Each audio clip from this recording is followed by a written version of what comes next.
Boa noite, meu irmão, minha irmã, graça, paz e bem da parte de Jesus de Nazaré, nosso Senhor. Alegria ter vocês todos aqui na Igreja Presbiteriana do Recreio, alegria ter vocês todos aqui na 10ª edição do nosso Fórum de Reflexão. Esse é o nosso 10º encontro nesse ano de 2019. A gente tem mensalmente se reunido aqui na igreja, uma vez por mês, para reunir pessoas e ideias em torno do Evangelho de Jesus de Nazaré. E tem sido uma experiência muito gratificante, tem sido uma experiência muito enriquecedora. A gente sentar, a gente ouvir, a gente falar e a gente poder construir algo em torno da nossa experiência com o Evangelho de Jesus. Mês de outubro, quase chegando ao fim. Isso significa que nós temos ainda, nos falta um dia, razões muitas para lembrar de um marco da nossa história, o marco, talvez o grande marco do protestantismo, no seu nascimento, ou talvez um dos marcos principais da sua gênese. Dia 31 de outubro de 1517, as 95 teses foram afixadas na porta da Catedral de Wittenberg. A reforma protestante não começou ali, mas aquele foi um marco, certo? De um movimento que ganhou muitas cores e muitos contornos, e que é sempre muito lembrado por esse ramo da cristandade, por nós protestantes. Bem, amanhã é 31 de outubro e é tempo da gente se lembrar da reforma, é tempo da gente pensar não apenas no que foi feito, é tempo também da gente pensar no que a gente precisa fazer. Então, para essa 10ª edição do Fórum, a gente pensou num tema que não é um tema inédito, porque sempre em outubro a gente se força a lembrar disso, certo? Mas que é um tema necessário, uma nova reforma. E para falar sobre esse tema, mais uma vez nesse ano eu tenho a alegria de receber aqui na nossa casa um amigo querido, Ed Renekiewicz, que é pastor da Igreja Batista em Água Branca, imagino que todos aqui o conheçam. E eu queria chamar o Ed aqui à frente, é uma alegria tê-lo aqui em casa, Ed. Queria que você recebesse com carinho Ed Renekiewicz, nosso amigo. Que bom. Alegria ter você aqui, Ed, de novo em casa. Só uma explicação, antes de eu passar o microfone para o Ed.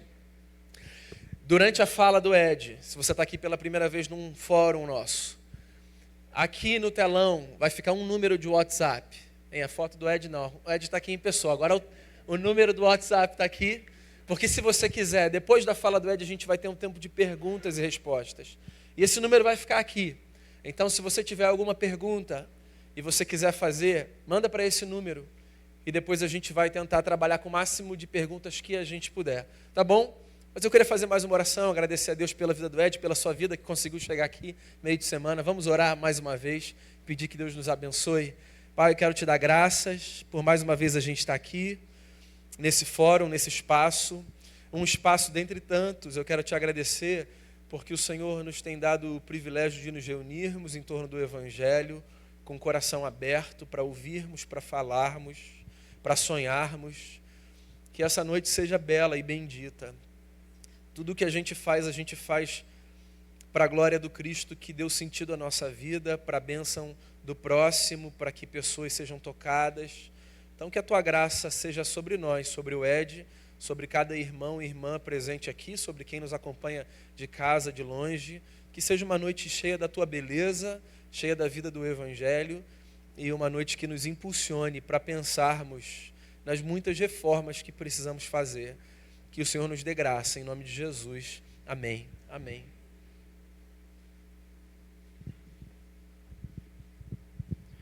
Boa noite, a graça e a paz de Jesus.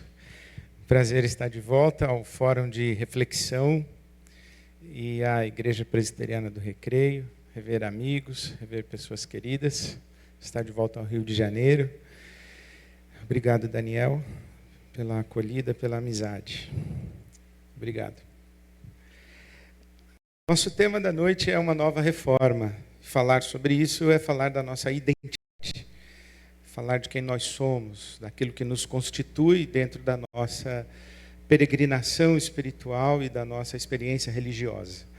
Então, para mim, é uma alegria muito grande refletir sobre essas questões, falar sobre igreja, reforma, a igreja reformada, ou o lema da reforma, a igreja reformada sempre se reformando. Falar sobre essas questões sempre me agrada muito. Mas eu quero começar de trás para frente a nossa conversa de hoje à noite, que é um fórum de reflexão. Então eu quero propor reflexões. Eu lembro desse tema, uma nova reforma, que já foi usado em tantos eventos, em tantas ocasiões. Uma delas, por exemplo, o livro publicado pela editora Mundo Cristão por ocasião do aniversário de 500 anos da Reforma.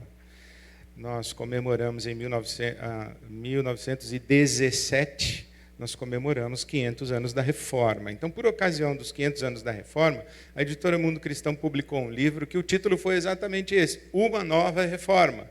E pediu que alguns articulistas, alguns pastores, alguns teólogos escrevessem um capítulo sobre o que precisa ser reformado na igreja hoje. Que nova reforma nós precisamos? Eu tive o privilégio de escrever um capítulo e contribuir com aquele texto. E quando me pus a pensar sobre isso, eu cheguei à conclusão de que nós não temos que reformar nada. Nós não temos nada a reformar. E temos muito a celebrar. Não temos nada a reformar, mas temos muito a celebrar. Então eu comecei de trás para frente. Então agora eu queria fazer um caminho para chegar nessa conclusão. Por que eu acho que nós não temos nada a reformar e temos muito a celebrar?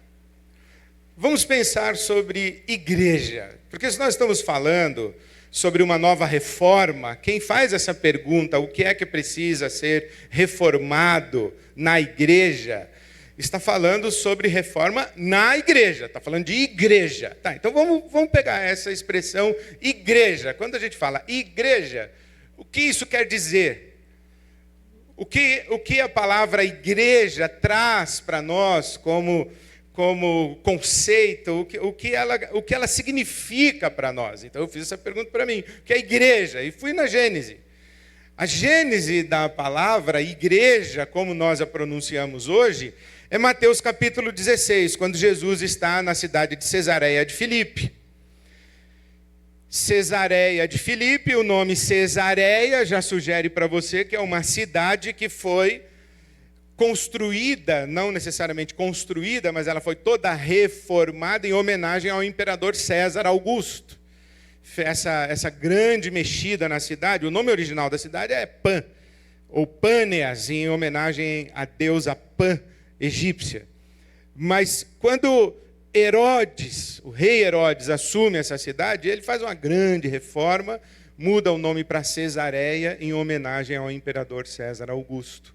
E o filho de Herodes, Filipe, faz uma reforma ainda maior e constrói um templo ainda maior em homenagem a César Augusto, por isso que a cidade vai se chamar Cesareia e Cesareia de Filipe. Então é ali no centro da adoração ao imperador romano, no território de Israel, Israel como colônia romana, é ali no coração, no centro da adoração ao imperador romano no território de Israel, o que é uma coisa completamente fora do senso, que num território de Israel exista um centro de adoração ao imperador romano, mas é Cesareia de Filipe. É justamente ali que Jesus faz a grande declaração dele sobre esta pedra edificarei a minha igreja. É ali, no lugar de adoração ao imperador romano, que Jesus pergunta, o que dizem os homens que eu sou? Ele encomenda uma pesquisa de opinião. O que esse pessoal está achando de mim? Quem eu sou? O que eles pensam que eu sou? Quem sou eu para eles? Então, Pedro, depois de uma conversa, Jesus diz, e vocês quem dizem que eu sou? Pedro diz, tu és o Cristo, Filho do Deus vivo. E Jesus responde, bem-aventurado é você, Simão Bar-Jonas, ou Simão, filho de Jonas, porque não foi carne e sangue que te revelou, mas o meu Pai que está no céu. E sobre esta pedra edificarei a minha igreja. Bom, que pedra é? Discussões imensas, eu fico com a seguinte, não vou dar todas as teorias, para mim é o seguinte, a pedra é Jesus. Mas que Jesus? O Jesus que foi confessado pelo Pedro, o Jesus como Cristo, Filho do Deus vivo. Essa é a pedra. A confissão de Pedro e a pessoa de Jesus se misturam nessa pedra onde a igreja vai subir, onde a igreja vai ser edificada, onde a igreja vai crescer. É assim que o próprio Pedro interpreta a pedra. Na epístola que ele escreve no capítulo 2, ele diz que Jesus é a pedra e que nós somos um templo de pedras vivas, edificado sobre a pedra fundamental, a pedra de esquina, a pedra angular, a pedra que é Jesus. Ok? Então, simples. A pedra é Jesus, a igreja de Jesus, mas o que é importante nessa fala de Jesus, eu acho, é que quando ele diz assim, olha, sobre esta pedra edificarei a minha igreja, ele faz surgir uma realidade absolutamente nova. Absolutamente nova. E singular. Por quê? Porque Israel conhecia um povo. Israel se compreendia como povo de Deus. E Jesus diz, eu agora vou edificar a minha igreja. Não, espera um pouquinho. Você não faz parte desse povo? Por que você vai edificar alguma coisa diferente desse povo? Esse aqui é o povo da aliança de Deus. É o povo com quem Deus fez um pacto. Esse aqui é um povo com quem Deus fez um pacto em Moisés. Esse aqui é o povo de Deus. Esse aqui é descendência de Abraão. Nós somos um povo. Que papo é esse que você vem agora e diz que vai fazer uma outra coisa que é diferente daquilo? Você não é o Messias desse povo? Jesus diz, eu sou o Messias que nasce aqui dentro dessa tradição. Eu sou o Messias prometido a Israel. Eu sou o Messias que vem do ventre de Israel. Mas eu vou construir a minha igreja.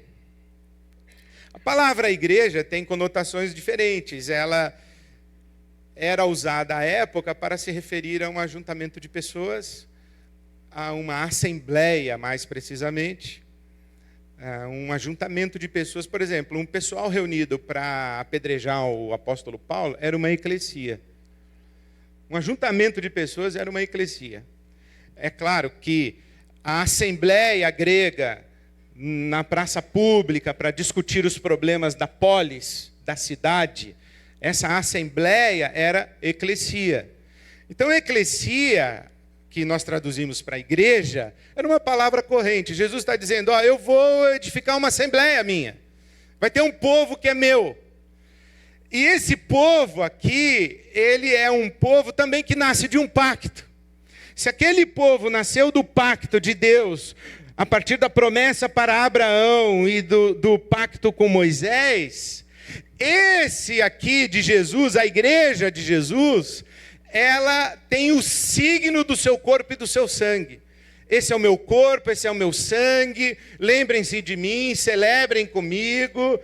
Agora, esse povo ao redor de Jesus aqui, ele não está mais no pacto com Moisés, ele está no pacto, no próprio sangue, no corpo de Jesus. Então, é uma outra comunidade, é uma outra assembleia, é um outro ajuntamento de pessoas.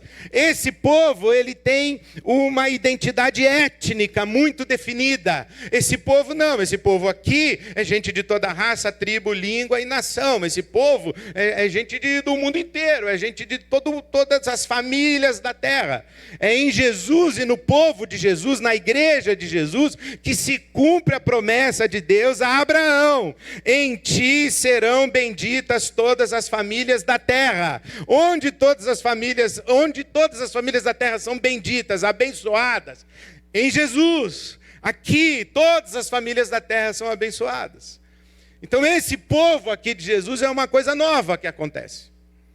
E esse povo que vai ser edificado, essa igreja de Jesus, a comunidade de Jesus, é uma comunidade que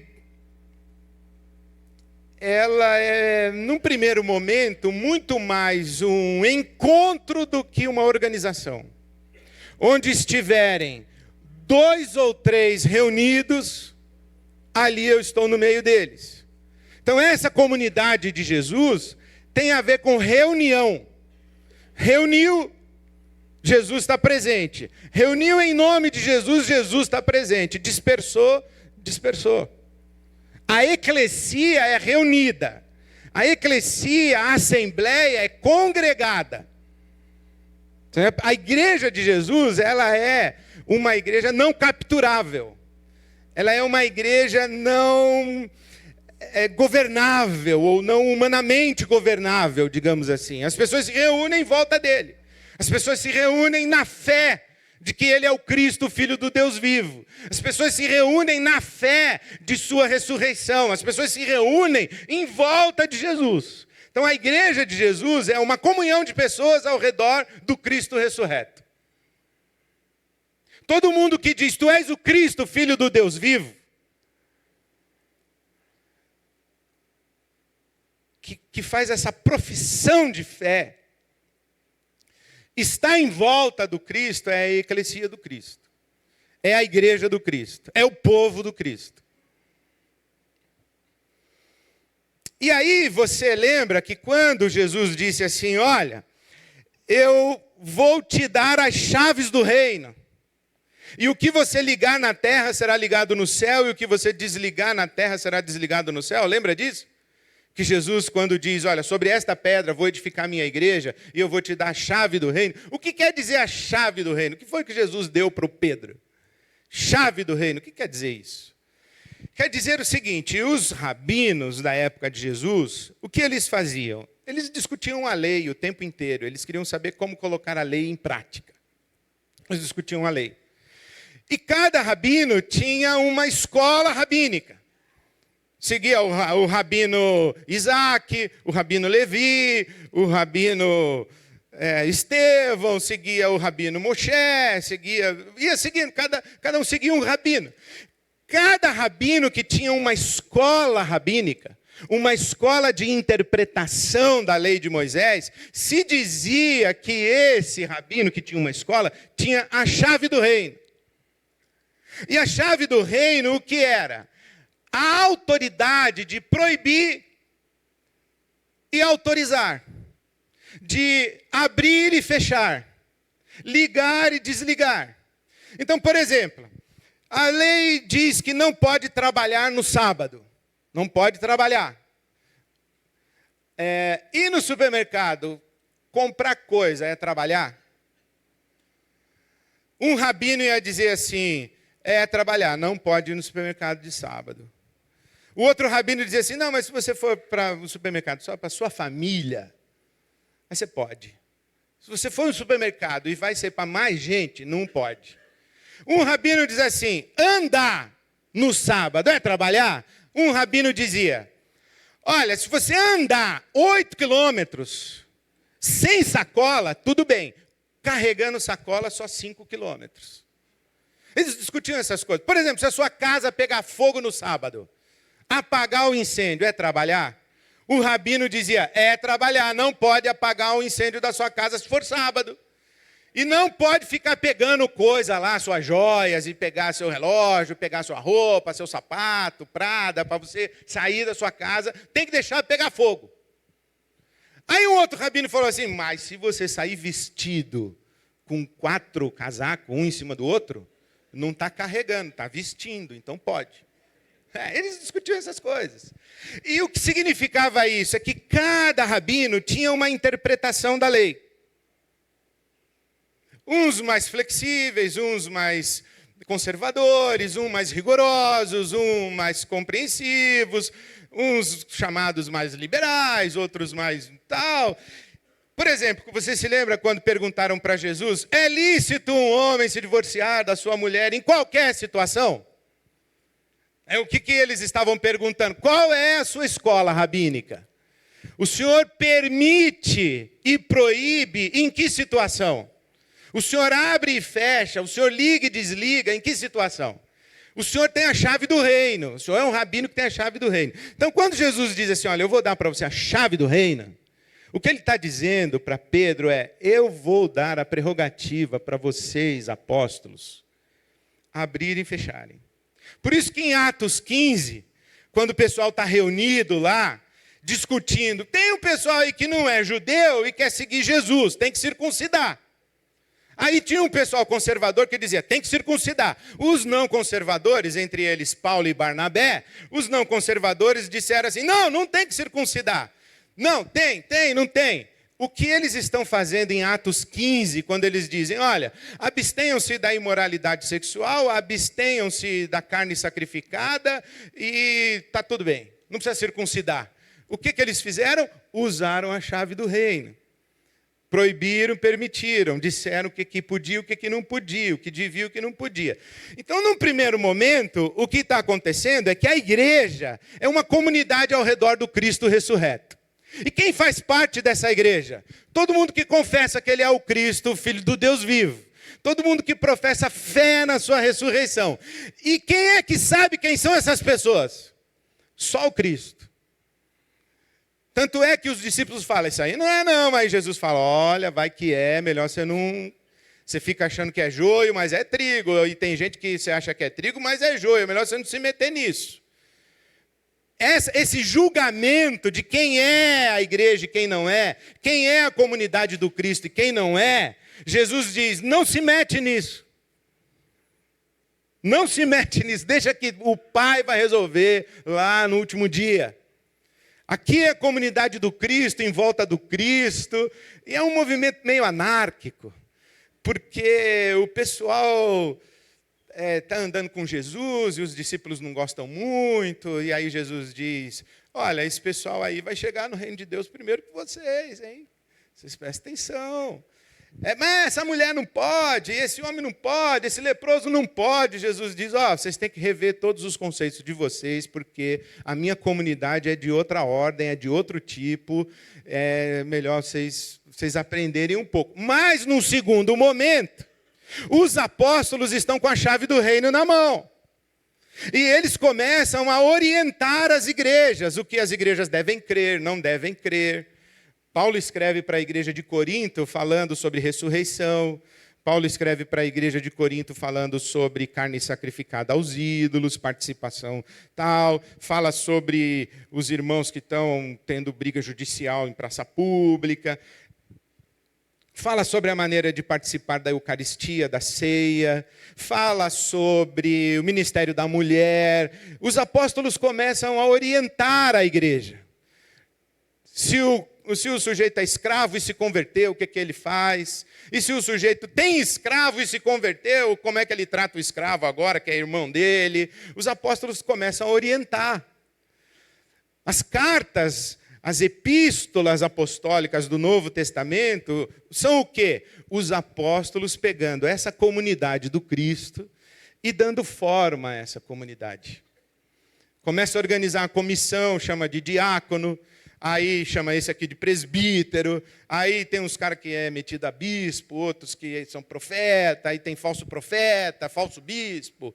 Aí é uma confusão. E os apóstolos estão tentando administrar essa parada aqui, organizar o negócio. Organizar essa comunidade do Cristo. Então surge a igreja dos apóstolos. Aqui tem a igreja de Jesus, aqui surge a igreja dos apóstolos. Beleza? Mais organizada. Cada um fala na hora certa, não é todo mundo que pode falar, tem hierarquia, tem governança, tem disciplina, tem tesouraria, tem um negócio bem organizado, aqui é dos apóstolos.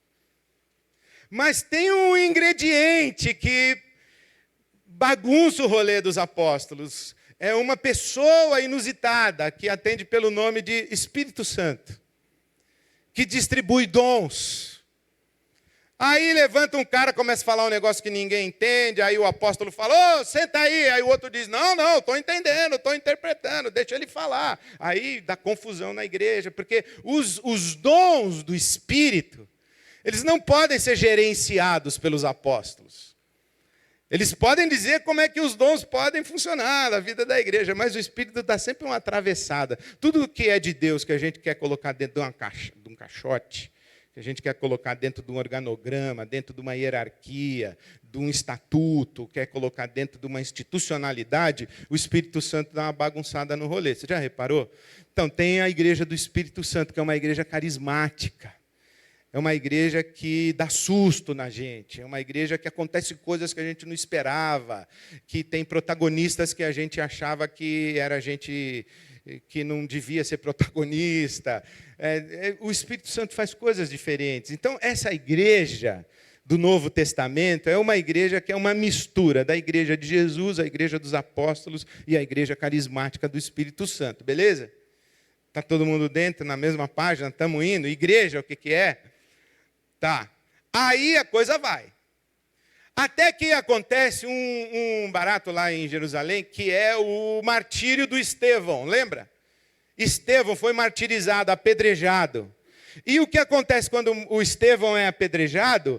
Os cristãos, eles vazam de Jerusalém, eles vão embora, eles correm, eles saem, ninguém quer morrer, ser comido por leão, ser apedrejado, os caras vão embora. Eles vão embora de Jerusalém. E eles saem pregando o evangelho. E aí, os caras que saem pregando o evangelho não são os 12 apóstolos, porque os 12 apóstolos ficaram em Jerusalém. A essa altura, já 11 e o Matias, que a gente não sabe a que veio até hoje. Mas, então tinha 11 e o Matias. Aí chegou o Saulo de Tarso, lembra? Chegou o Saulo, tinha Barnabé, tinha Filipe, né? O próprio Estevão tinha sido um cara muito importante. Então, assim, quando os caras saem, quem vai pregando o evangelho nas cidades e por onde eles vão, não são os apóstolos, são os cristãos.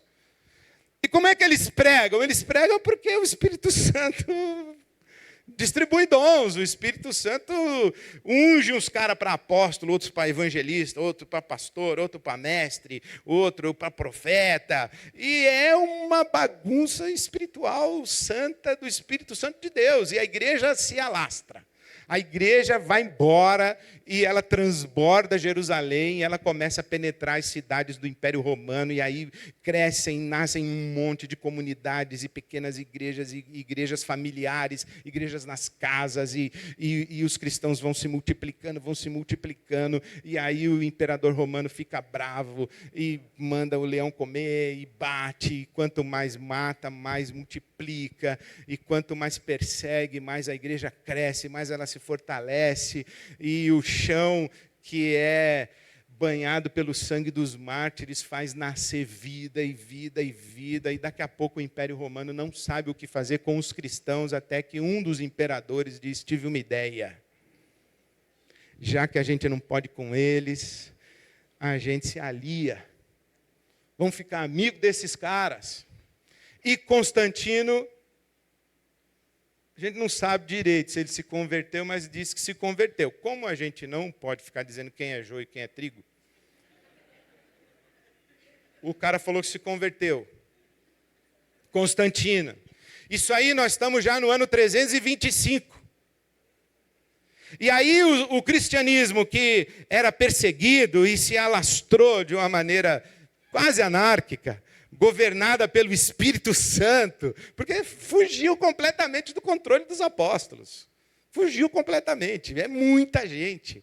Num dia só, lá no Pentecostes, foram batizadas mais de 3.000 pessoas. Imagina, a gente não cuida de 300, vai cuidar de 3.000.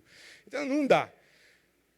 Essa igreja daqui, com a conversão do Constantino, o que acontece? O Constantino, o imperador romano Constantino, ele fica tão assim impressionado com os cristãos, com a fé cristã, com Deus cristão, etc., que ele parece que se converteu mesmo, e aí ele deflagra um processo para o cristianismo se tornar a religião oficial do Império Romano. E a mãe dele, uma senhora chamada Helena, a senhora Helena, mãe do imperador, que depois vem a ser Santa Helena, a mãe dele deu para ele uma ideia fabulosa. Falou assim: meu filho, não tem igreja de cristão para tudo que é lado? Então, por que você não pega esse pessoal e nomeia os seus homens de confiança para cuidar dessas igrejas? E aí as igrejas começam a ser cuidadas por pessoas que a gente já não sabe mais se elas eram da confiança do imperador ou se era da confiança do Espírito Santo. Dá para entender essa parada? Você não sabe mais, porque quando a igreja começa a comer na mão do imperador, quando o cara entra na folha de pagamento do imperador, quando entende isso? Quando a igreja se junta com o palácio, aí você não sabe mais se os caras estão servindo o palácio ou se os caras estão servindo o Espírito Santo. Se eles estão servindo o imperador ou se estão servindo o Deus, que é o Deus, inclusive, do imperador. E aí acontece que essa igreja constantiniana, ela vai se estruturando cada vez mais e se hierarquizando cada vez mais, e ela vai enriquecendo cada vez mais e tal. E essa igreja oficial. Então, quando você chega ali pelo século IV, V, igreja é basicamente 3 coisas. Primeiro, a igreja é a igreja oficial, constantina. A igreja católica apostólica romana. Ok? Católica apostólica romana. A igreja oficial.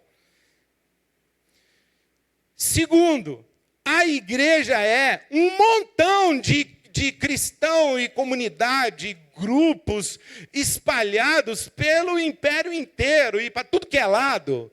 E que muita vida que não está dentro dessa igreja oficial. Mas está acontecendo por aí.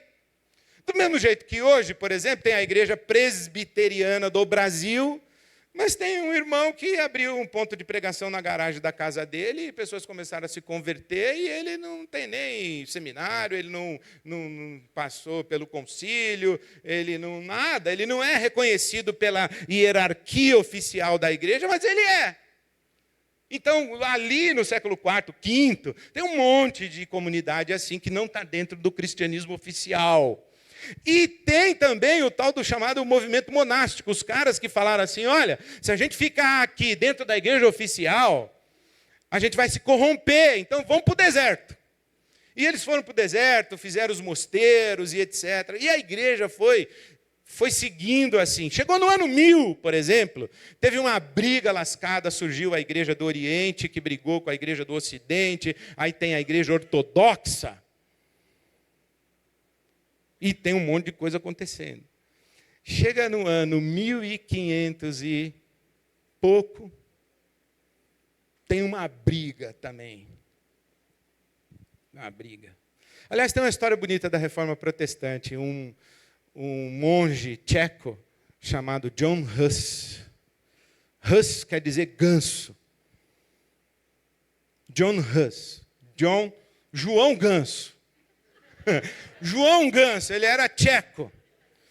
E ele foi preso e foi condenado e ele foi morto na fogueira da Inquisição. E quem que meteu o João Ganso na fogueira? A igreja oficial aqui, ó. Está entendendo essa igreja aqui? Herege, você não lê os cânones da igreja, você não sei o quê, você não está na hierarquia, você não submete e tal. E o John Hus, quando ele está sendo martirizado, está sendo queimado na fogueira, ele fala assim, hoje vocês estão matando o ganso, mas daqui a 100 anos vai surgir um cisne e vocês não vão conseguir matar. 100 anos depois apareceu Martinho Lutero, que afixou as 95 teses na capela de Wittenberg e deflagrou isso que nós hoje chamamos de Reforma Protestante.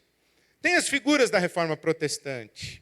John Wycliffe, John Calvino, Philippe Melanchthon, Martinho Lutero. Essas figuras aí. E aqui na Reforma Protestante, o protesto foi contra o quê? Foi contra essa igreja oficial aqui, hierárquica. Foi uma reforma da igreja. Que igreja? A Igreja Católica Apostólica Romana. Essa igreja. Inclusive, eu tenho um amigo que é pastor batista. Você conhece, eu não vou falar o nome dele, mas você conhece. É pastor batista. E quando perguntam para ele assim, você é evangélico? Ele diz, não, eu sou católico. Sou católico protestante. Estou em protesto, mas eu sou católico. Ele fala isso. Porque quando a gente fala assim, ó, nós somos protestantes. Estamos protestando protestando contra quê? Contra quem? Qual é o nosso protesto? O Lutero fez protesto contra quem? Ele não fez protesto contra a reforma da Previdência, ele não fez protesto contra o pedágio na linha amarela. O Lutero organizou piquete assim, contra a prefeitura lá de Wittenberg. Ele estava protestando contra a igreja oficial, Constantina, contra essa hierarquia, contra essa estrutura, contra essa instituição e contra os dogmas dessa instituição. Contra isso que ele estava protestando. Aí ele meteu um protesto aqui e teve que sair da igreja. E quando ele sai em outro, surge o movimento luterano, surgem os anabatistas, surgem depois os calvinistas, então vão surgindo os movimentos ali, tudo meio misturado. Hoje, quando a gente fala, tem a igreja batista, tem a igreja presbiteriana, tem a igreja luterana, é tudo filho da reforma. Tudo igreja que saiu daqui, dessa estrutura aqui. E a reforma, o momento da reforma, foi um momento muito importante que eles afirmaram algumas coisas. Quando eles começaram a protestar, eles protestaram e disseram o seguinte, a igreja ficou poderosa demais, pessoal. E vocês acham que para ser de Deus tem que estar aí dentro de vocês. Por exemplo, teve um teólogo que disse o seguinte, que quem não tem a igreja por mãe, não tem a Deus por pai. Olha, se você não está aqui dentro da Igreja Católica Apostólica Romana, se você não tem a igreja por mãe, que igreja? A igreja é essa aqui, Porque naquela época, falar igreja, estava falando disso. Da estrutura do Papa, é isso aqui. Certo? Se você não tem a igreja por mãe, você não tem a Deus por pai. Aí teve um outro católico que disse, a igreja tem muitos a quem Deus não tem, e Deus tem muito a quem a igreja não tem. Você está confundindo as coisas aí. Quando surge essa celeuma entre Anselmo e Abelardo, um disse, olha, igreja como mãe, ele está falando dessa igreja aqui oficial. Mas quando Abelardo fala que Deus tem muitos a quem a igreja não tem, e a igreja tem muitos a quem Deus não tem, ele está criticando, Abelardo está apelando para um outro conceito de igreja. Existe uma igreja que está fora da estrutura hierárquica constantina. Ela está aqui fora. E quando a reforma protestante questionou a concentração de poder dessa igreja, inclusive a igreja que dizia assim, olha, se você não concorda comigo, você é herege, eu vou te queimar na fogueira. Eu digo o que é verdade e o que não é a verdade. E a verdade é o que eu digo. E se você não concordar, eu queimo você na fogueira como herege. Eu te excomungo e você vai para o inferno. Os reformadores falaram, espera aí um pouquinho. Não é a igreja que tem a salvação das pessoas na mão. Ela não é dona da salvação de ninguém. Não é a igreja quem tem a autoridade sobre o que é verdade e o que não é verdade. A igreja não pode fazer esse comércio que ela está fazendo de venda de indulgências. Lembra disso daí? Comprar indulgências, esse negócio. Teve um camarada que disse o seguinte, que cada vez que uma moeda cai no cofre da igreja, uma alma sai do purgatório. Não é legal? Se eu falasse assim, você, meu irmão, que o seu avô, ele faleceu sem ter se convertido a Jesus. Se você der um cheque hoje à noite, seu vovô sai do purgatório. O que a igreja fazia lá? Hoje a gente ri, mas eles faziam isso lá. E aí vem os reformadores e dizem assim, não, espera um pouquinho. E eles afirmaram os famosos 5 solas. Aqui é uma igreja presbiteriana, vocês têm que saber os solas. Somente Cristo, somente a fé, somente a graça, somente a Escritura e somente a Deus a glória. Quando a reforma protestante faz solo Cristo, sola graça, sola Escritura, sola fide, soli Deo glória. Quando quando os reformadores fazem isso, eles causam uma confusão sistêmica, eles metem um vírus no sistema que eu acho que eles não imaginavam que eles estavam fazendo. Porque aí eles afirmaram outras coisas também. Eles disseram que a Bíblia, na mão de qualquer pessoa, é suficiente para ela ter um encontro com Cristo. E que a igreja não é mediadora desse encontro. É só Cristo.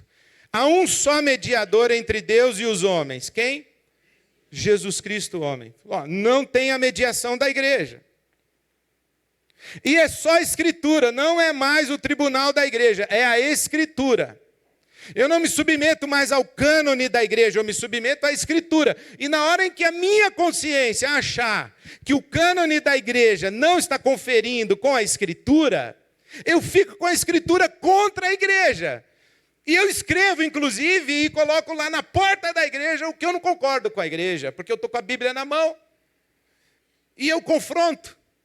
Os reformadores trouxeram a ideia da consciência individual, da responsabilidade de consciência.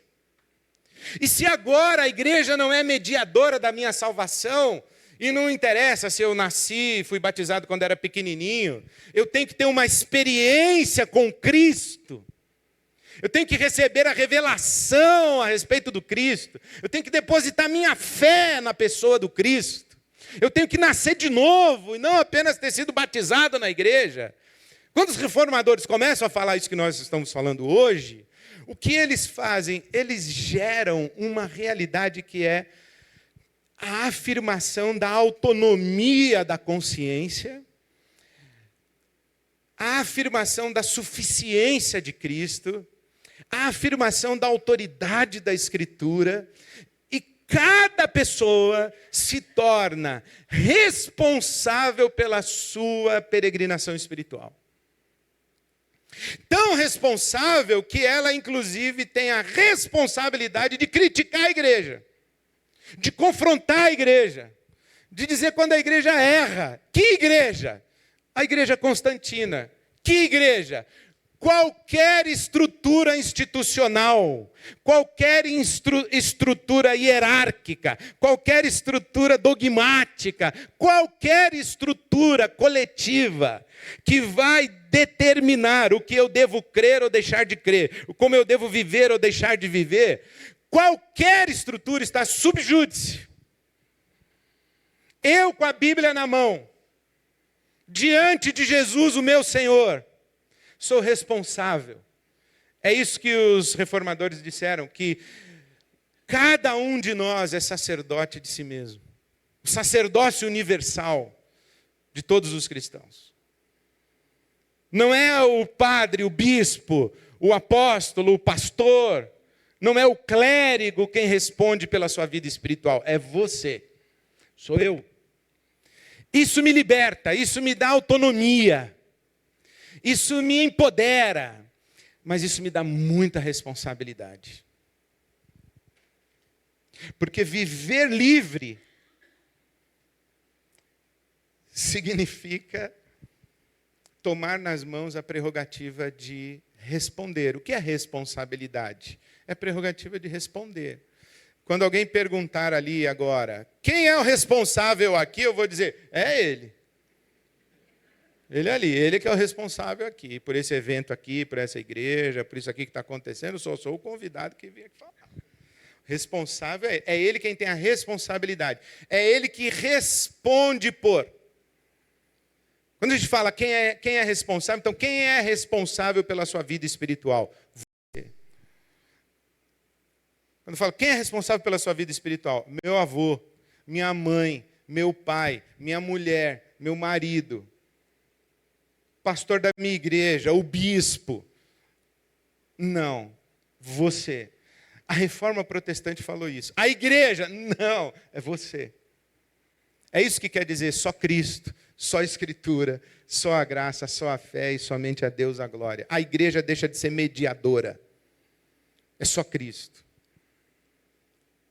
E a consciência individual, e isso dá um bug no sistema. Isso daí bagunça completamente. E é por isso que o movimento protestante, ele é tão fragmentado. Ele é tão fraturado. Por quê? Porque eu sou presbítero aqui da igreja do pastor Daniel. Aí eu não estou gostando muito do que ele está pregando. Eu tento puxar o tapete dele, faço a cabeça dos outros presbíteros, tal, tento puxar o tapete dele, mas vai que eu não consigo. E eu digo, esse homem é um herege. Eu falo que ele é um herege. Mas na hora do voto lá e tal, eu faço a apelação toda formal, institucional, não consigo. Aí perdi. O que eu faço? Eu saio daqui e abro uma outra igreja. Certo? O Espírito Santo não está comigo? Eu não tenho a Bíblia na mão? Eu não sou de Jesus? Quem é que vai dizer que ele está certo e que eu estou errado? Que tribunal é esse? Nós protestantes não temos mais tribunal. Nós saímos da igreja constantina que queimava o pessoal na fogueira. Nós protestantes não temos mais esse tribunal. Qual é o tribunal que nós protestantes seguimos? Ele está aqui na nossa consciência. Ou aqui na nossa consciência. Ou aqui na nossa consciência. Nas entranhas. Nós protestantes não temos mais uma autoridade inquestionável na nossa vida, a não ser Jesus Cristo, nosso Senhor. E toda pessoa que confessa a Jesus como seu Senhor, e é uma pessoa sobre quem repousa o Espírito Santo, e tem a Bíblia na mão, é um sacerdote. E pode abrir igreja em qualquer lugar, qualquer dia, qualquer hora. É claro que tem sacerdotes e sacerdotes, sacerdotisas e sacerdotisas. Mas o movimento protestante, ele é todo fragmentado. Tem batista. Por exemplo, os batistas, você não sabe o que é batista. Batista tem a Aliança Batista Mundial. A última vez que eu vi, a Aliança Batista Mundial tinha mais de 20 mil denominações batistas. Tem batista regular, não sei se tem irregular, mas regular tem. Tem batista regular, tem batista renovado, batista carismático, batista independente, batista bíblico. Deve ter batista não bíblico também. Tem batista e tem até batista do sétimo dia. Tem lá na Aliança Batista Mundial. Por quê? Porque nós protestantes, nós somos assim. A nossa índole é do protesto. A gente tem Bíblia. A nossa índole é do protesto. Então, quando eu falo assim, o que precisa reformar na igreja? Eu vou dizer, oi? De que igreja nós estamos falando? Estamos falando da Igreja Presbiteriana do Recreio ou da Igreja Batista de Água Branca, lá em São Paulo? Estamos falando da Assembleia de Deus aqui de Campo Grande, de Bangu, de São Cristóvão, ou nós estamos falando da Vineyard? De que igreja nós estamos falando? Vamos reformar que igreja? De que igreja nós estamos falando? A igreja evangélica brasileira? A igreja evangélica brasileira é uma torre de Babel. Cada um fala uma língua, cada um fala uma coisa, cada um acredita numa coisa. E de que igreja nós estamos falando? Da igreja do Rio de Janeiro ou da igreja de Porto Alegre? Você pega uma igreja pentecostal na periferia do Rio de Janeiro e pega uma igreja batista em Porto Alegre. Você pega uma igreja anglicana em Londres e pega uma igreja pentecostal em Luanda, na África. O que tem uma a ver com a outra? Falar, tem a mesma fé, a mesma doutrina. Tem nada. Não tem mesma liturgia, não tem mesmo costume moral, não tem mesma dinâmica, não tem mesma cultura, não tem mesmo nada. A igreja, ela não é mais uma coisa só. Então, quando a gente fala assim, vamos reformar a igreja, que igreja nós estamos falando? Então, quando eu falo assim, o que nós vamos reformar? Eu digo, não tem nada para reformar. Porque nós não acreditamos que existe essa coisa, que é a representação oficial, verdadeira e pura do Evangelho de Jesus Cristo. Gostaria de dar uma boa notícia para você, que talvez para a sua consciência seja uma má notícia. Não existe na história representação verdadeira e pura do Evangelho de Jesus Cristo. Não existe. Eu cresci dentro da igreja batista e os meus pastores batistas, alguns deles diziam que se Jesus vivesse hoje, ele seria batista. Essa era a nossa arrogância religiosa. Que Jesus se sentiria muito bem num culto batista. Eu falei, meu Deus. Eu ia começar do copinho da ceia, meu, um negócio desse tamanho de plástico. É um negócio esquisito, não é? Então, assim, qual é a representação pura e verdadeira do Evangelho? Não existe. O que existem são centenas e milhares de comunidades ao redor do Cristo ressurreto, que são atravessadas pelo Espírito Santo de Deus e que não são passíveis do nosso controle, da nossa gestão. A gente tenta organizar esse caos do Espírito Santo. Aí a gente escreve confissões de fé, a gente organiza igrejas, elege diretoria, faz estatuto, e vai. A gente precisa de um norte. Mas a gente tem que olhar para isso que a gente constrói, dizendo, olha, isso foi o melhor que nós conseguimos entender dentro da nossa realidade cultural, histórica, mas isso aqui está sub júdice.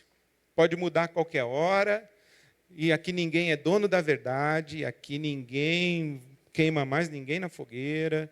Aqui a gente tenta viver, apesar da nossa estrutura, que é bom a gente ter ar-condicionado, é bom a gente ter banco para sentar, é bom a gente ter hora para acabar, tem estrutura, mas aqui ninguém é delegado, xerife, dono da vida de ninguém.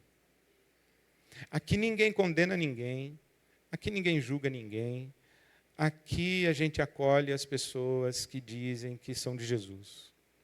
E eu vou te dizer, eu sou pastor há mais de 30 anos numa comunidade que é a mesma igreja, mas não é a mesma igreja, tá ligado? Porque em 30 anos nem ela é a mesma igreja, nem eu sou a mesma pessoa, tá? Mas eu sou pastor há mais de 30 anos na Igreja Batista de Água Branca, em São Paulo. E eu vou te dizer uma coisa, Deus tem cada filho que você não faz ideia. E filha, viu? Deus tem cada filha que, de vez em quando, eu faço um aconselhamento pastoral, eu falo, senhor, onde é que o senhor achou essa figura? E tem tanta igreja no Brasil, o senhor fez essa pessoa vir aqui, marca a hora comigo.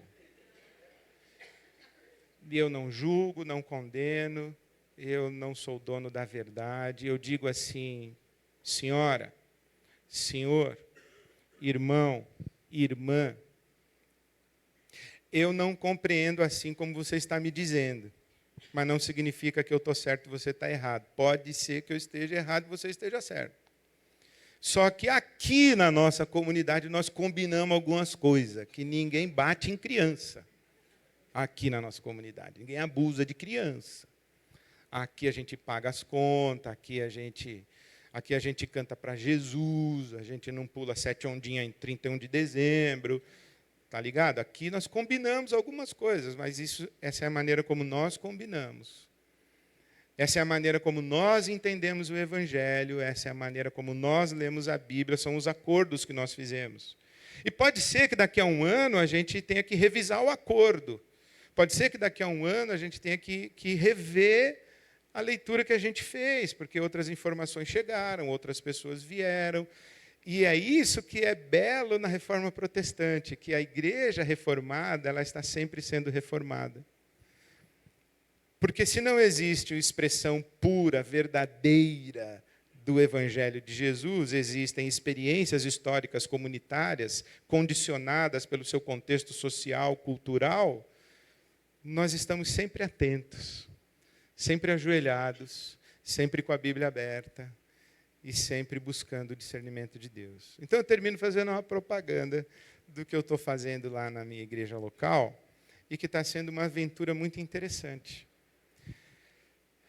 Eu falei para o pessoal assim, ó, abra sua casa para estudar a Bíblia.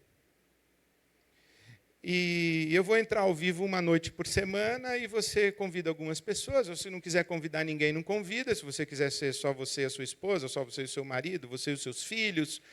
Eu vou dar um estudo bíblico e depois vou sugerir perguntas e vocês conversam aí. Eu chamei esse movimento de movimento casa. E aí, o que eu faço? Dou lá um estudo bíblico de 20 minutos, sugiro 3 ou 4 perguntas ou 2 perguntas, desligo e o pessoal fica conversando lá depois. Isso chama casa. Eu não faço a menor ideia do que aqueles caras conversam. Eu não faço ideia de quantas pessoas estão conversando, o que elas estão conversando. Não tem nenhum pastor lá, não tem nenhum bispo, não tem nenhum apóstolo, não tem ninguém diplomado lá no meio, não tem ninguém para verificar se esse conselho foi bom, se essa resposta foi boa. E os caras mandam pergunta para mim, cada uma mais louca. Hoje chegou uma no meu e-mail se a gente tem anjo da guarda mesmo, ou se a gente não tem. Vamos ver o que eu vou responder. Mas é conversa lá que surgiu no Encontro Casa. E eu estou muito feliz com isso, porque é uma forma de dizer, eu acredito na Bíblia, eu acredito em Jesus Cristo, eu acredito no Espírito Santo, e eu acredito que as pessoas que separam um tempo da sua semana para estudar a Bíblia e conversar sobre a Bíblia, elas realmente estão interessadas em ter uma experiência com Deus. E que Deus não vai desperdiçar isso, e que Deus não vai dar as costas para isso, que Deus não vai deixar de olhar isso, e que o Espírito Santo vai falar. Eu não vou estar lá para saber o que o Espírito Santo falou, eu não vou estar lá para verificar se o que falou foi certo, se foi errado. Eu estou achando que está acontecendo alguma coisa lá. E a maneira como eu disse que é o casa, eu tenho dito que é o seguinte, casa o que é? É uma roda de conversa, ao redor do Evangelho, na presença de Jesus, sob a ministração do Espírito Santo, onde nós temos experiências profundas com Deus. É isso que eu acho que é a igreja. Essa igreja de onde 2 ou 3 se reúnem em meu nome, ali eu estarei, é isso que eu estou tentando experimentar. Uma roda de conversa de 2 ou 3, na presença de Jesus, porque ele falou que estaria lá, então eu acredito que ele está, na presença de Jesus. Com a Bíblia aberta, crendo que o Espírito Santo que nos guia toda a verdade vai conduzir os irmãos, as irmãs e vai falar. E que o nosso Pai Celestial vai acolher os seus filhos e as suas filhas, independentemente da estrutura hierárquica da Igreja Batista de Água Branca, que é onde eu sou pastor. Porque eu acho que a Igreja Batista de Água Branca ela é legal, mas ela está em reforma constante. Mas existe muita coisa no reino de Deus para além dessa minha experiência comunitária em São Paulo. Então eu não tenho nada para reformar, porque já está reformado. E os reformadores lá do século XVI, eles deram espalha que agora a gente vive na liberdade e na dinâmica do Espírito. E o problema é que a gente tenta controlar. Eu acho que esse é o nosso grande pecado. Se eu fosse concluir dizendo uma coisa, o que eu espero da igreja, essa nossa tradição evangélica no Brasil, eu espero que a gente seja mais humilde, que a gente seja menos controlador, que a gente seja menos julgador, que a gente seja menos hostil com os outros, que a gente não concorde, mas que a gente diga, Deus te abençoe, eu não concordo, mas Deus te abençoe. Pode ser que você esteja certo, irmão, e eu esteja errado, então Deus te abençoe. Nós não vamos junto para o mesmo piquenique, mas Deus te abençoe, cara. Que a gente seja mais humilde, que a igreja de Jesus não é nossa, que é o Espírito Santo quem faz. Eu oro, eu espero, desejo uma experiência de igreja mais acolhedora, amorosa, fraterna, menos dogmática, julgadora, hostil e controladora, e menos vertical, mais horizontal, onde Cristo seja tudo em todos. Amém. Louvado seja Deus. Obrigado.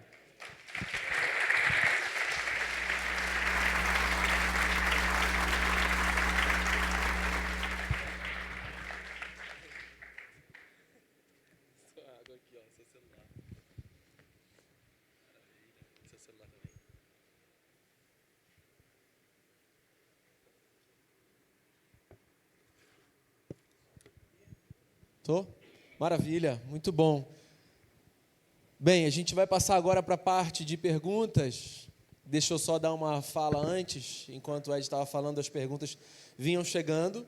Eu tentei aglutinar perguntas que tinham a ver umas com as outras, para a gente poder remir o tempo aqui. E a gente recebeu muita pergunta. Então a gente não vai conseguir dar conta de todas as perguntas. Mas eu vou tentar. Eu vou até desligar o Wi-Fi para não chegar mais pergunta, que eu estou falando está chegando pergunta. Mas eu vou tentar encaminhar o máximo de pergunta possível. E, Ed, eu queria começar lendo algumas que têm a ver com o mesmo tema e que têm a ver com o início da sua fala. E a primeira é a seguinte: a prerrogativa apostólica de abrir e fechar o reino hoje pertence a quem? A alguns das instituições ou a todos os que creem? Você acha que a igreja pode abrir e fechar no sentido de proibir ou autorizar? E ainda outra que tem a ver com isso, né? A organização dos apóstolos seria como as escolas rabínicas? Eu acho não. Vou começar de novo. Eu acho. Bem, não tem um problema de achar, né? Eu sou batista, né? Vocês sabem que eu sou pastor de uma igreja batista. Minha tradição é batista. E uma das grandes bases da experiência religiosa cristã batista é o conceito de igreja local. Comunidade local. Então, eu entendo hoje que essa prerrogativa de abrir e fechar, a chave do reino está na comunidade local. Não está na minha mão como pastor presidente da igreja, não está na mão dos pastores da igreja, não está na mão dos presbíteros da igreja ou do conselho da igreja, está na mão da assembleia da igreja. E a maneira como nós vivemos isso na prática na nossa igreja local é que, sim, nós, os pastores e presbíteros, nós somos hoje uma equipe de 10 pastores e pastoras, tem homens e mulheres na nossa equipe de ministros. Nós somos em 10 remunerados na equipe de ministros e 18 no conselho, que nós chamamos de presbitério local. Nosso presbitério tem 18 pessoas. Das 18, 4 vêm dos 10. Ok? Então, nós temos 4 que são pastores remunerados e 14 que são pessoas da comunidade. Então, hoje, na nossa igreja local, o nosso presbitério e o nosso colégio de ministros tem a prerrogativa da governança. E essa chave do reino fica na nossa mão. Mas nós sabemos que a assembleia pode exigir prestação de contas da nossa parte, e o que a assembleia deliberar é o que tem que ser acatado. Então, na minha experiência, quem tem a autoridade de abrir e fechar é a comunidade local. É ela que tem a autoridade.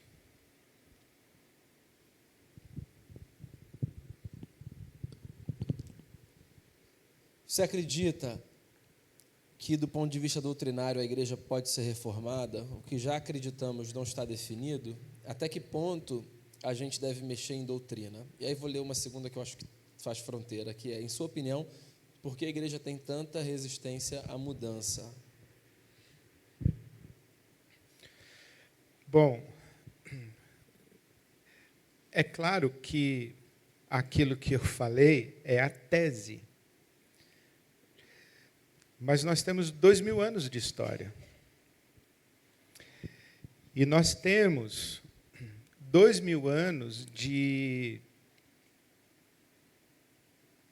comunidades e de homens e mulheres guiados, iluminados pelo Espírito Santo, que nos deixaram um legado. Eu tenho muita dificuldade de acreditar que eu vou descobrir uma coisa na Bíblia que ninguém descobriu até hoje em 2000 anos de história da igreja. Tenho muita dificuldade de acreditar nisso. Que o Espírito Santo reservou para mim, que eu vou levantar e falar, irmãos, Deus me deu uma revelação, que Ele guardou esses 2000 anos, mas é para esse tempo no Brasil e tal. Eu acho que uns caras desses eu tenho que ir para a cadeia, ou ser internado, ou tem que ser exorcizado. É caso de polícia, de hospício e de demônio. Então a gente tem que respeitar a história da igreja. A gente tem que respeitar a bibliografia da igreja.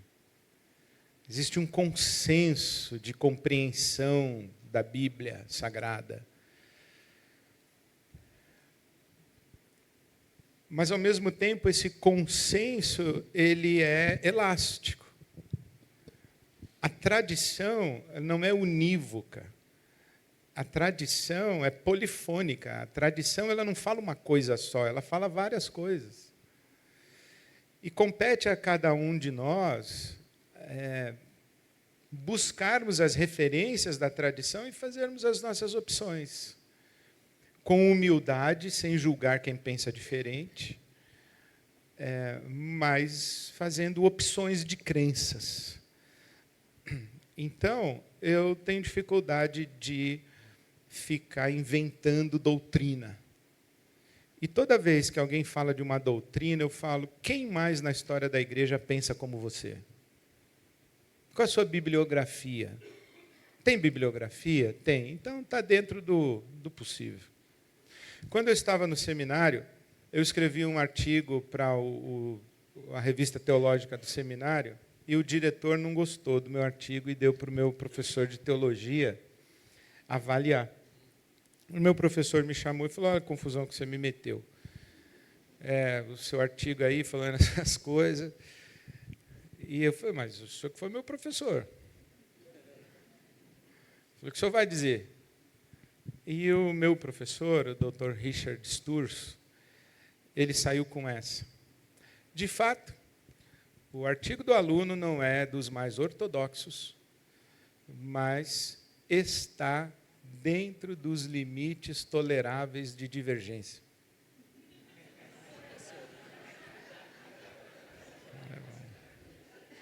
Então, existe na tradição da igreja um jeito de crer que não é a maioria que crê, mas está dentro do limite tolerável de divergência. Agora, quando está fora da tradição da igreja, eu tenho dificuldade.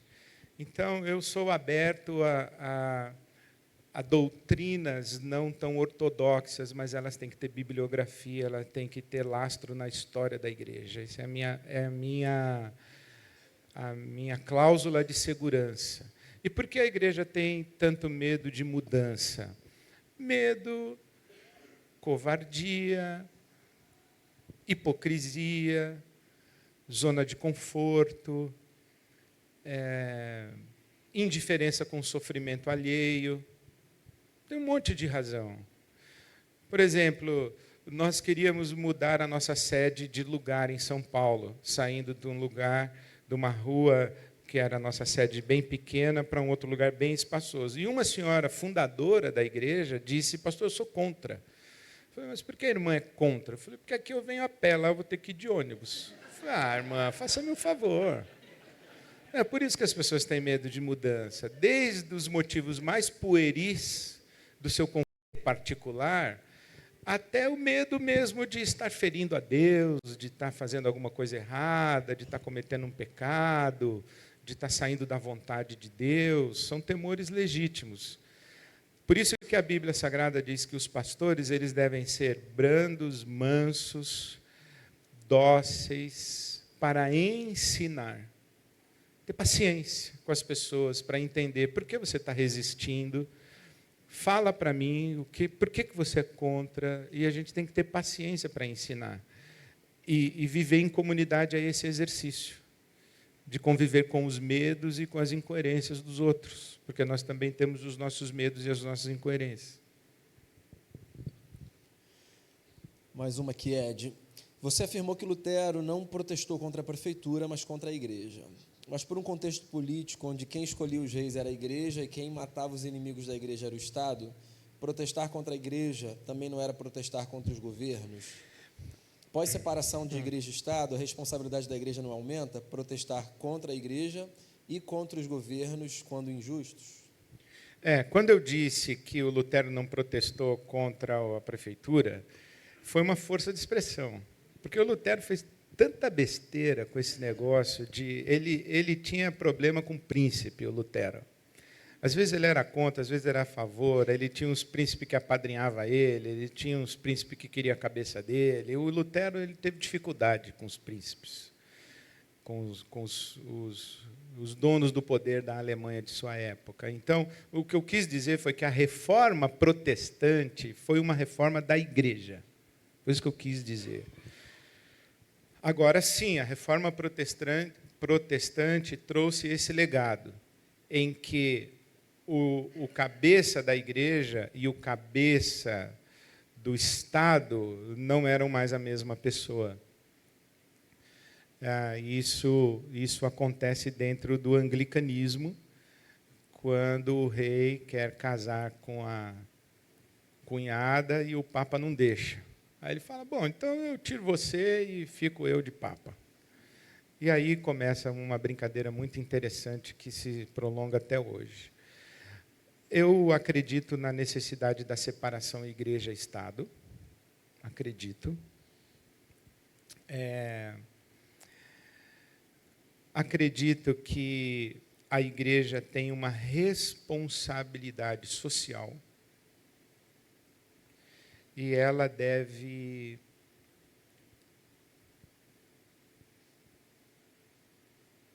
como comunidade,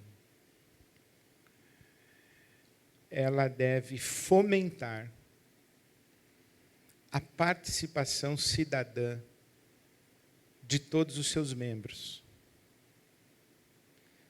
Mas a igreja, como organização, eu não acredito que a igreja tenha um papel. Então, por exemplo, eu estimulo que todos os membros da minha igreja participem como cidadãos. Quem quiser ir na Paulista de verde e amarelo, vai. Quem quiser ir na Paulista de camisa vermelha, vai. Quem quiser ir de camisa branca, vai. Quem não quiser ir, não vai. Eu estimulo que você cumpra o seu papel como cidadão.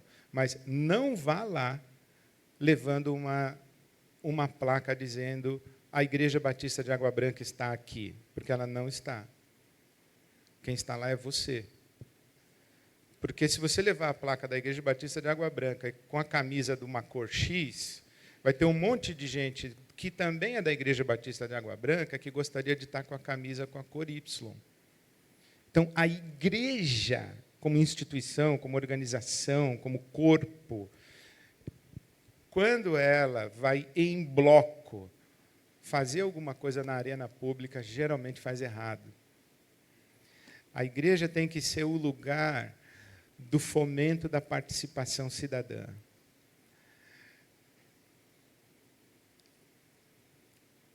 Faço uma ressalva, que existem algumas coisas que eu acho que a igreja deveria, sim, ser unânime contra. Genocídio, racismo, violência. A igreja deveria ser unânime contra algumas coisas que não é questão de opinião, de simpatia. Racismo não é uma questão de opinião e simpatia. Então, a igreja deveria ser toda ela se posicionar nisso. Porque aí já é objeto da nossa própria identidade cristã e da nossa fé cristã.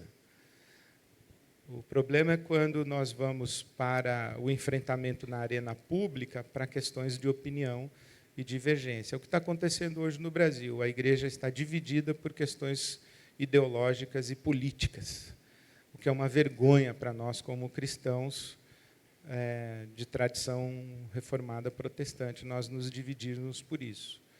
Nós poderíamos ter divergências, mas não poderíamos ter divisões. Nós poderíamos ter pluralidade, mas não deveríamos nos julgar e nos hostilizar.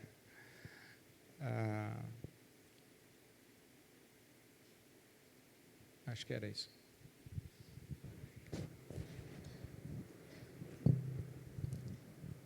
Vou tentar mais 3 aqui, hein? Eu pensei que tivessem acabado as perguntas. Não, agora, ó. Vai começar agora. Por 18 séculos, a igreja apoiou a escravidão, depois reformou seu pensamento.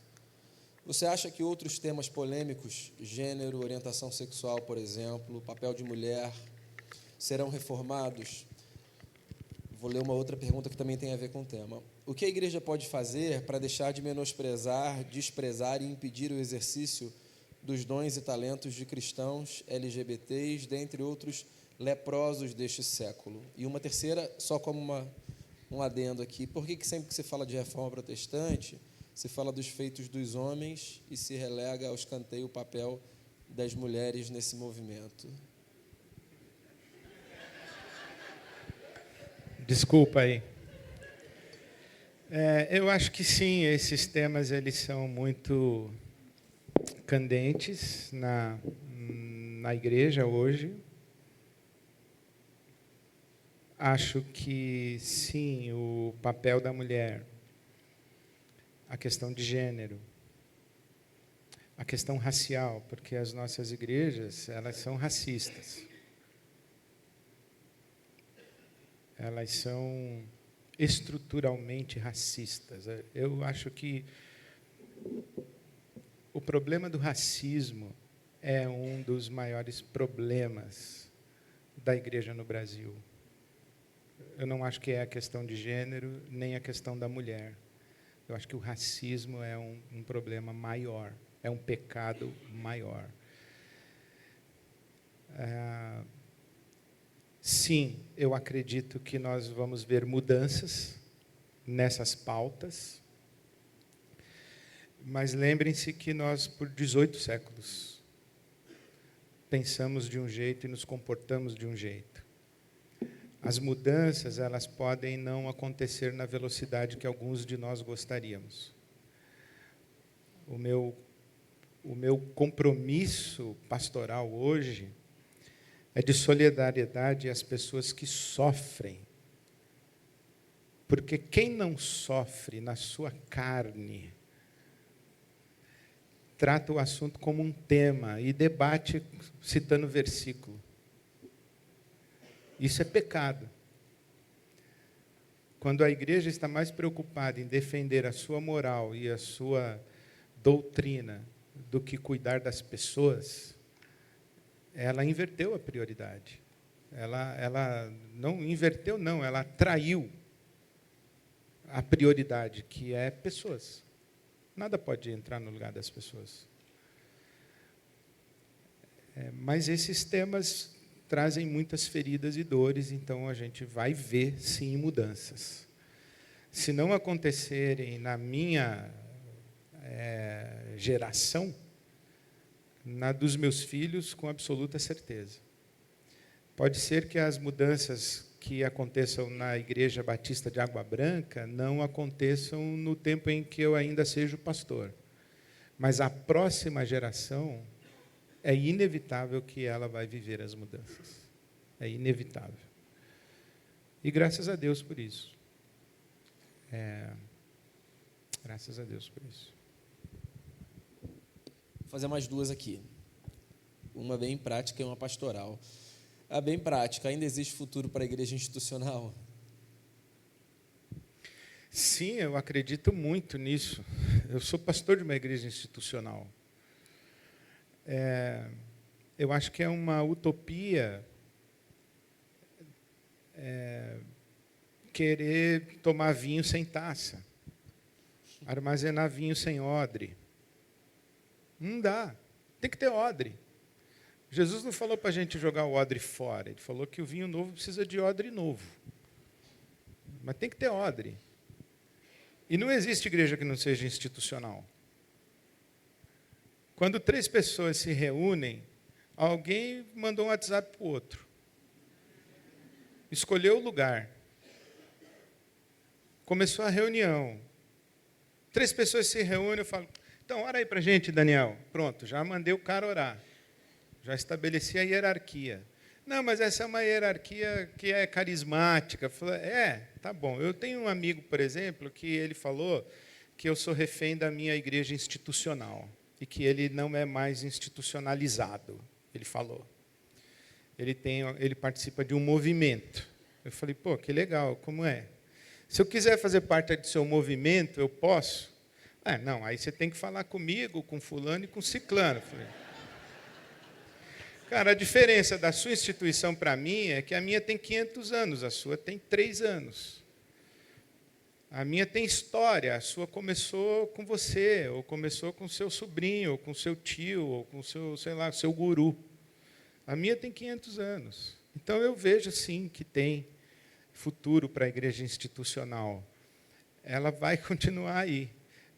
Nós teremos igrejas mais flexíveis, mais maleáveis e que estarão vivendo com mais coragem o reformada sempre se reformando, igrejas mais rígidas que tenderão a morrer, mas a igreja institucional sempre vai estar aí.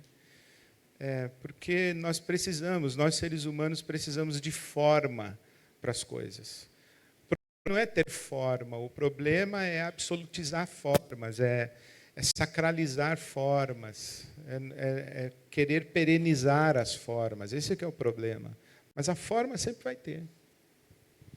E essa aqui, então, para fechar, é de bem pastoral. Que conselho você daria a jovens pastores e pastoras que estão desejosos de reformarem sua igreja e instituição?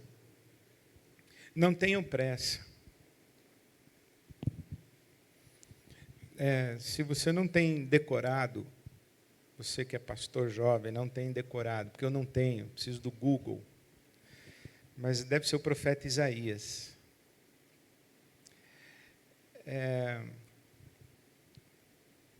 O profeta diz assim, nasceria uma nação em um dia.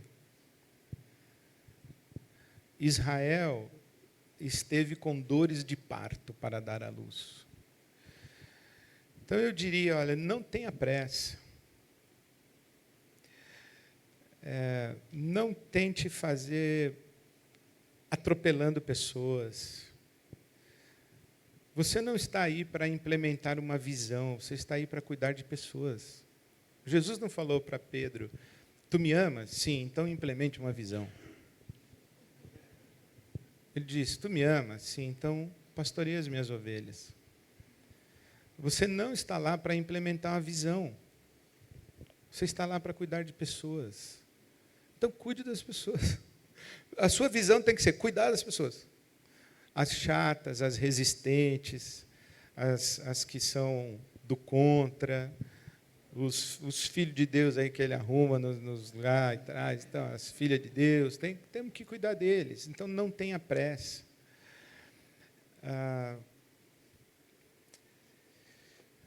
Se possível,